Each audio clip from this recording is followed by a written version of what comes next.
A very good afternoon to you. This is TV Sapientia on Star Times channel 260. Today is Tuesday, the 29th of April, 2025. My name is Joe Igbo. In our news headlines this afternoon, the Minister of Education, Dr. Olatunji Alausa, has said that computer-based testing, or CBT, for the objective sections of the West African Examinations Council, WAEC, and the National Examination Council, NECO, would commence from November this year. The National Chairman of the All Progressives Congress, APC, Omar Ganduje, has said that more state governors will soon join the ruling party.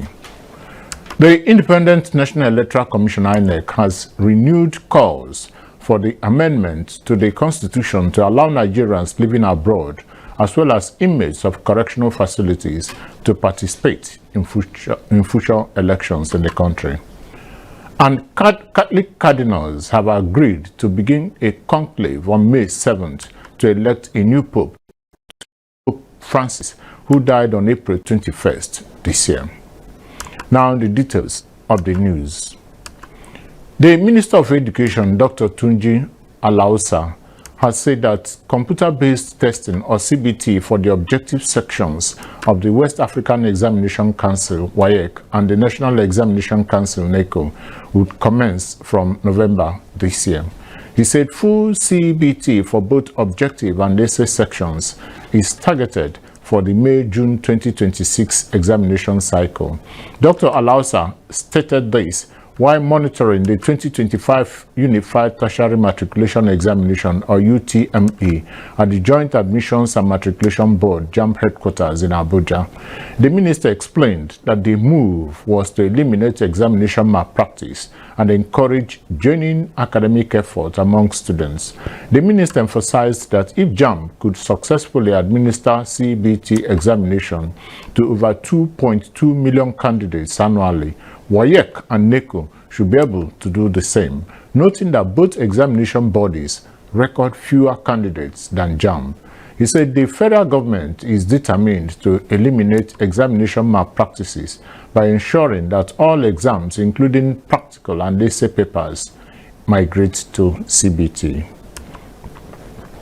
A Federal Capital Territory FCT High Court has sentenced Peter Nwachukwu, the husband of late gospel singer Osinachi Nwachukwu, to death by hanging. Justice Njideka Nwosu-Iheme, who passed the sentence, found Nwachukwu guilty of culpable homicide in connection with Osinachi's death on April 8, 2022. The judge ruled that the prosecution had proved its case beyond reasonable doubt, establishing Nwachukwu's responsibility for her death.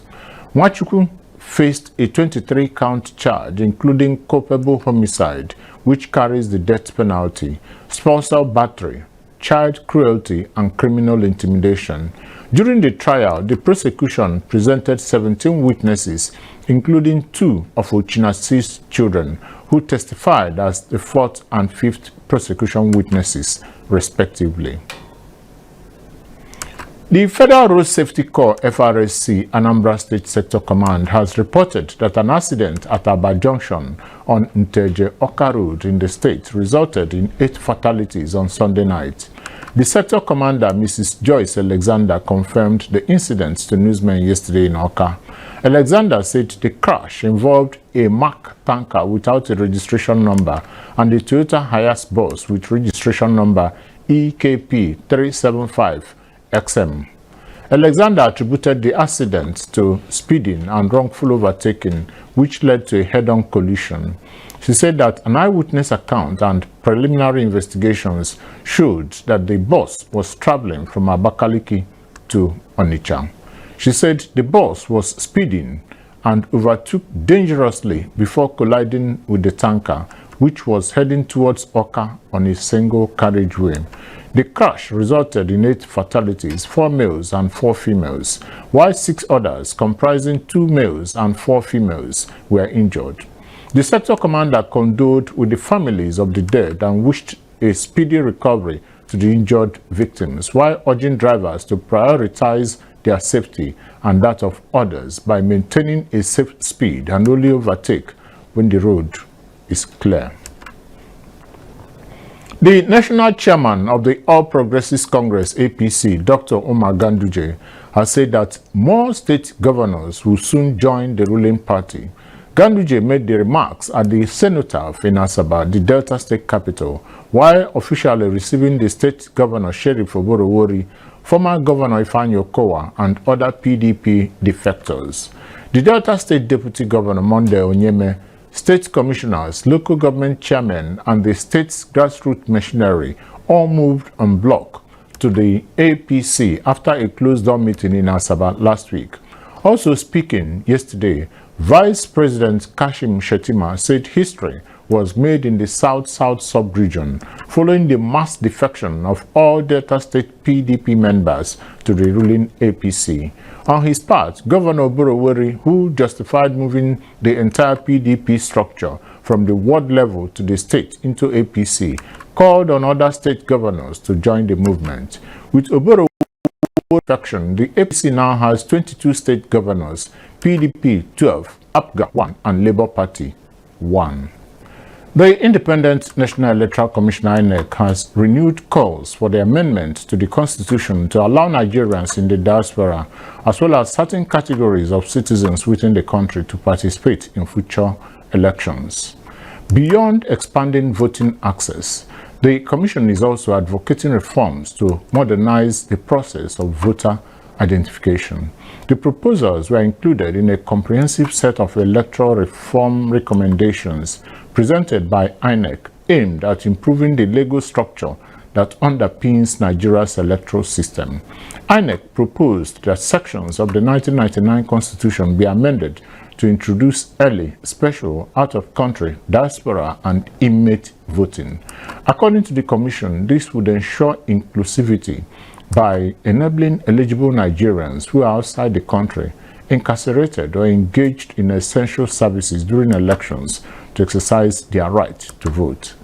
Additionally, INEC suggested modernizing the voter identification process by allowing electronically downloadable voter cards or alternative forms of ID approved by the Commission. INEC emphasized that these reforms are based on extensive operational experience, observer recommendations, judicial rulings, and stakeholder consultations. The Edo State Governor Monday Okpeholo has suspended the Executive Secretary of the State Primary Healthcare Development Agency, Dr. Kosin Oahimire, over alleged financial misconduct. This is contained in a statement by the Secretary to the State Government, Umar Ikilo, in Benin, the state capital. The statement directed the most senior staff of the agency to take over pending the outcome of an investigation by a special committee. The Enugu State Caucus of the House of Representatives has backed the federal government's plan to concession the Akanu Ibiam International Airport, Enugu, describing it as a potential catalyst for the southeast economy. The caucus commended the federal government for the initiative and urged it to hasten the concession process to enable the people of the southeast and the nation to benefit from it in earnest. It equally called on the people of the region to support the concessioning as the only way to guarantee sustainable investment to fully develop the airport into a truly international facility. The caucus made its position known in a statement signed and issued yesterday by its leader, Nnolem Nnaji, as well as Martins Oke, Dennis Abo, Anayo Onwebu, Chimobi Atu, Sunday Umeha, Paul Nnamchi, and Mark Obeta. These are the representatives of 8 federal constituencies in Enugu State. They said the Akanu Ibiam International Airport, Enugu, remains partially completed and indeed an international airport only in name over 2 decades since it was designated as such by the federal government due to poor capital investment. Critical components such as the cargo terminal, runway, international terminal, among others, are either non-existent or require completion or upgrade. The statement explained that concessioning was not the same thing as privatization or sale of the airport, but a well-known and tenured public-private partnership or PPP framework, which pulls private capital investment into public infrastructure, while government retains ownership and regulatory or supervisory authority. Catholic cardinals have agreed to begin a conclave on May 7th to elect a new pope to succeed Pope Francis, who died on April 21, 2025. Cardinals under the age of 80 will meet in the Sistine Chapel to choose a new religious leader for the world's estimated 1.4 billion Catholics. The date was decided at a meeting of cardinals of all ages early yesterday, 2 days after the funeral of Pope Francis, who died on April 21, aged 88.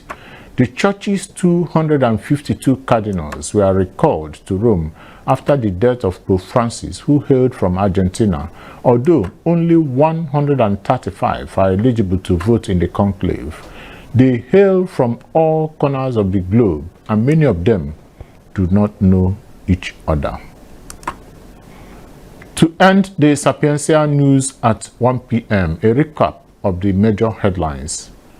The Minister of Education, Dr. Olatunji Alausa, has said that computer-based testing, or CBT, for the objective sections of the West African Examinations Council (WAEC) and the National Examination Council (NECO) would commence from November this year. The national chairman of the All Progressives Congress (APC), Dr. Umar Ganduje, has said that more state governors will soon join the ruling party. The Independent National Electoral Commission (INEC) has renewed calls for the amendments to the Constitution to allow Nigerians living abroad, as well as inmates of correctional centers, to participate in future elections in the country. And finally, Catholic cardinals have agreed to begin a conclave on May 7th to elect a new pope to succeed Pope Francis, who died on April 21, 2025. That was the Sapientia news at 1 p.m. On behalf of the editorial and technical crew, I am Joe Igbo. Good afternoon and thanks for choosing TV Sapientia.